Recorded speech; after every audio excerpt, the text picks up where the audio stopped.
यदा यदा हि धर्मस्य। हे भारत, जब जब इस पृथ्वी पर धर्म की हानि होती है, विनाश का कार्य होता है और अधर्म आगे बढ़ता है, तब आता हूँ और इस पृथ्वी पर अवतार लेता हूँ। Good morning to everyone. Today is an auspicious day, Mokshada Ekadasi. About 5500 years ago, Yogeshwar Lord Sri Krishna delivered the timeless wisdom and divine message of the Bhagavad Gita to his friend and devotee Arjuna in the land of Kurukshetra.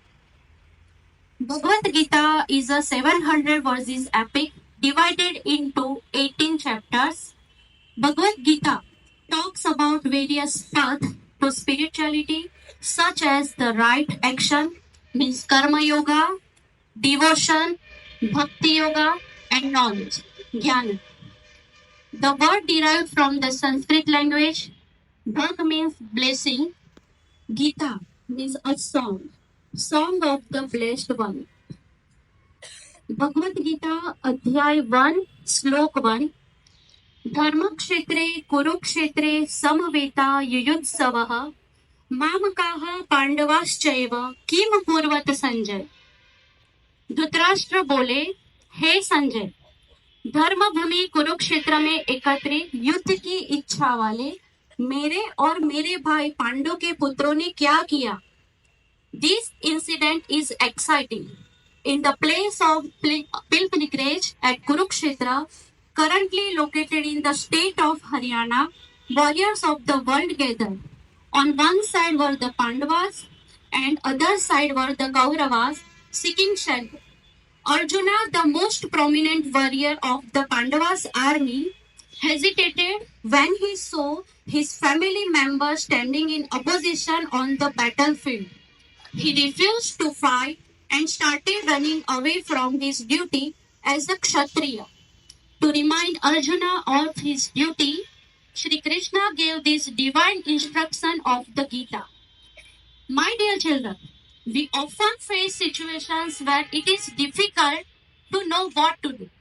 In such times, the summon of the Gita showed Arjuna the path, guiding us on the true path of life and making us aware of our real duty.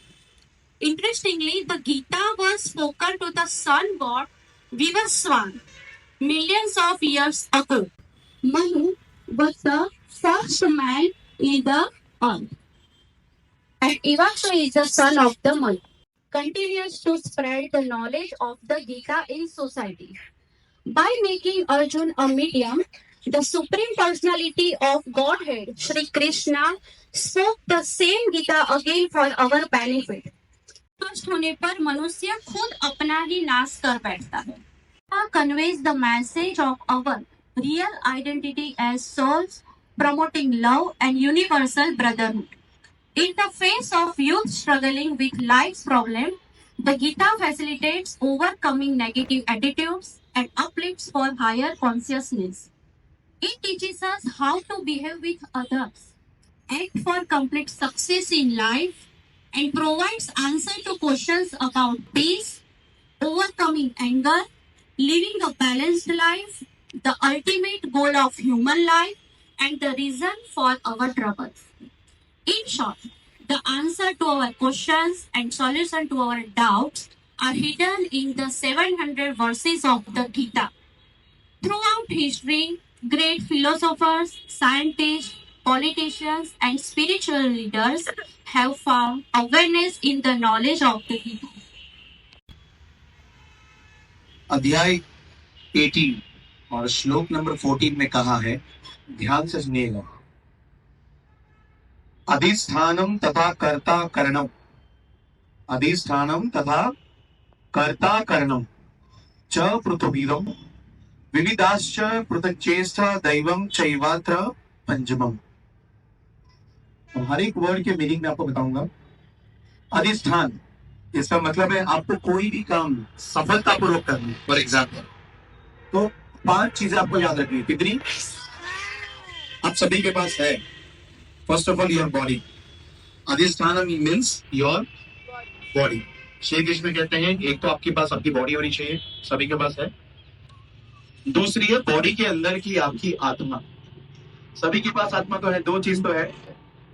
तीसरी चीज है आपके परमात्मने प्रणत क्लेशनाशाय गोविंदाय नमो नमः।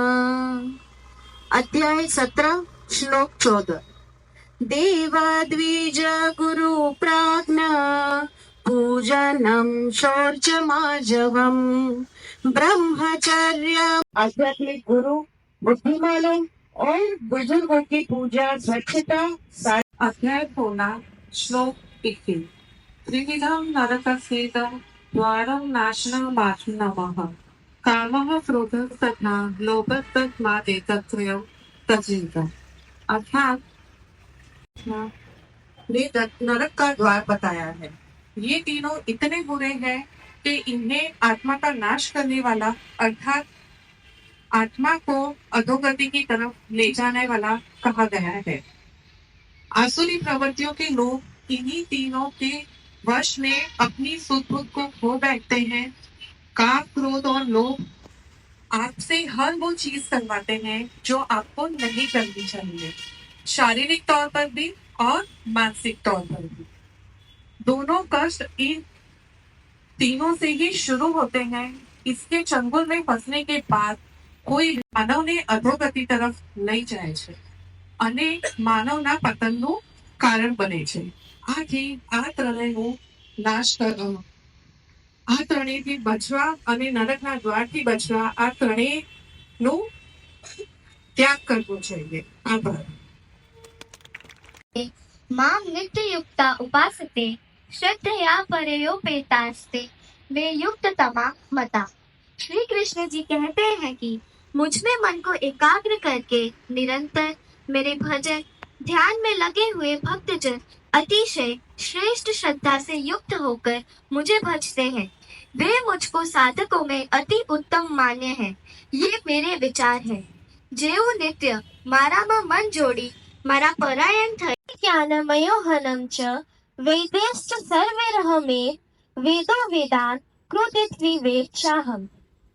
श्री कृष्ण जी कहते हैं कि मैं सभी जीवित प्राणियों के हृदय में विराजमान हूँ और मुझसे स्मृति, ज्ञान और विस्मृति भी आती है। मैं ही समस्त वेदों से जानने योग्य वेदांत का रचयिता तथा वेदों को अर्थों को जानने वाला हूँ। स्मरण तथा विस्मरण थाई छे। सर्व वेदों वडे जाणवा योग्य हुँ ज छूं तथा वेदांत शास्त्रनो कर्ता अने वेदने जाणनारो हुँ ज छूं। आयुस्तव बलारोग्य सुख प्रीति विवर्धना रस्या स्निग्धा स्थिरा हृदया आहारा सात्विक प्रिया। श्री कृष्ण जी कहते हैं सद्गुणी व्यक्ति ऐसे खाद्य पदार्थों को पसंद करते हैं जो जीवन काल को बढ़ावा देते हैं और सद्गुण शक्ति, स्वास्थ्य, खुशी और संतुष्टि को बढ़ाते हैं। ऐसे खाद्य पदार्थ रसदार, रसीले, पौष्टिक और स्वाभाविक रूप से स्वादिष्ट होते हैं। आयुष्य, सात्विकता, बल, आरोग्य, सुख અને रुचि વધારનારા રસયુક્ત, સ્નિગ્ધ, પૌષ્ટિક અને મનને ગમે એવા આહાર સાત્વિક મનુષ્યોને પ્રિય હોય છે। अनुत्तेजकरं वाक्यं सत्यं प्रियहितं च यत् स्वाध्यायाभ्यसनं चैव वामयं तप उच्यते। श्री कृष्ण कहते हैं कि जो शब्द क्लेश पैदा नहीं करते, जो शब्द अहानिकर और लाभकारी है, साथ ही वैदिक शास्त्रों का नियमित पाठ, ये वाणी की तपस्या के रूप में घोषित किए गए हैं। કોઈને ઉદ્વેગ ન કરનારી જે સત્ય, પ્રિય અને હિતકારી વાણી બોલવી તથા સ્વાધ્યાયનો અભ્યાસ એ વાણીનું તપ કહેવાય।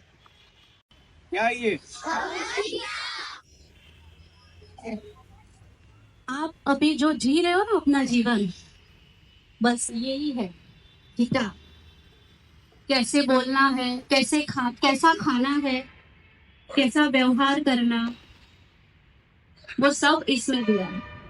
सब प्रॉब्लम के सॉल्यूशंस इसमें दिए हुए हैं। तो अभी आज से पढ़ोगे ना। 18 अध्याय है और हर एक अध्याय टोटल 700 वर्सेस श्लोक है उसमें। आपका कोई भी प्रॉब्लम है सब सॉल्यूशन दिया है। मनु को कहा, और मनु कौन थे? फर्स्ट मैन थे, और उनके जो बेटे थे इक्ष्वाकु।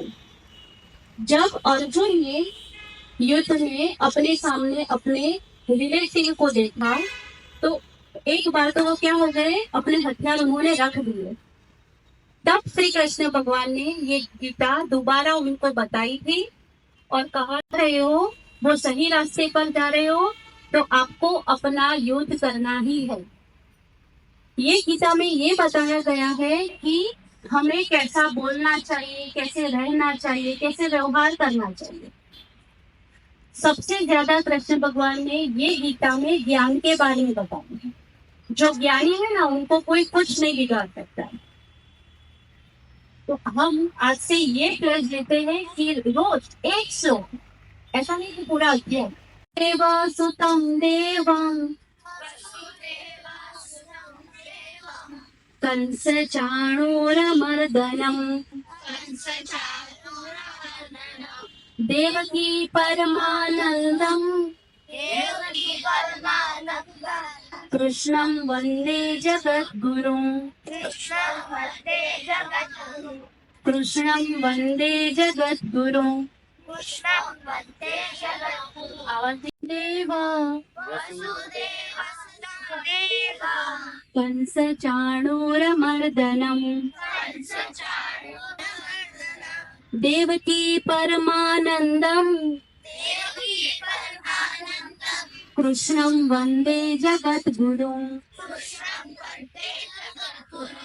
कृष्णं वंदे जगद्गुरुं। ये श्लोक का Those the Bhagavad Gita. Yes. So teachers and all the students, they have explained various verses from the Bhagavad Gita with their explanation. धर्म संस्थापनार्थाय संभवामि युगे